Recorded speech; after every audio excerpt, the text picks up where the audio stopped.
चींटी और कबूतर की कहानी।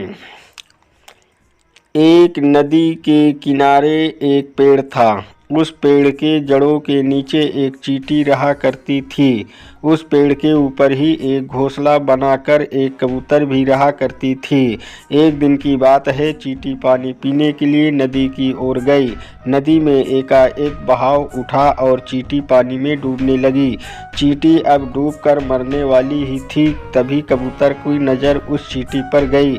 कबूतर ने पेड़ से एक पत्ते को तोड़कर नदी में उस स्थान पर गिराया जहां चींटी डूब रही थी। चींटी पत्ते पर चढ़कर अपनी जान बचा ली। नदी के बाहर आने के बाद चींटी कबूतर को धन्यवाद करना चाहती थी, लेकिन उसे कबूतर मिलती ही नहीं थी। कुछ समय बीता। एक दिन एक शिकारी उस पेड़ के पास आ खड़ा हुआ। पेड़ की डाल पर कबूतर बैठी थी।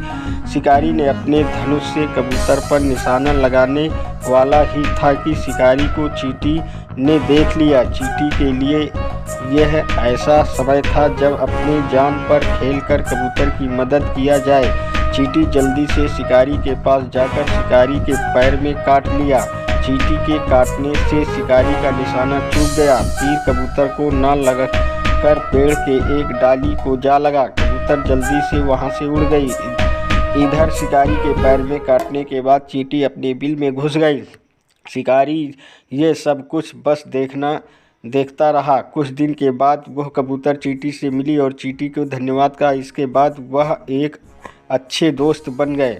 दोस्तों, इस चींटी की कहानी, चींटी और कबूतर की कहानी से हमें यह सीख मिलता है कि हमें किसी की भी मदद कर देना चाहिए।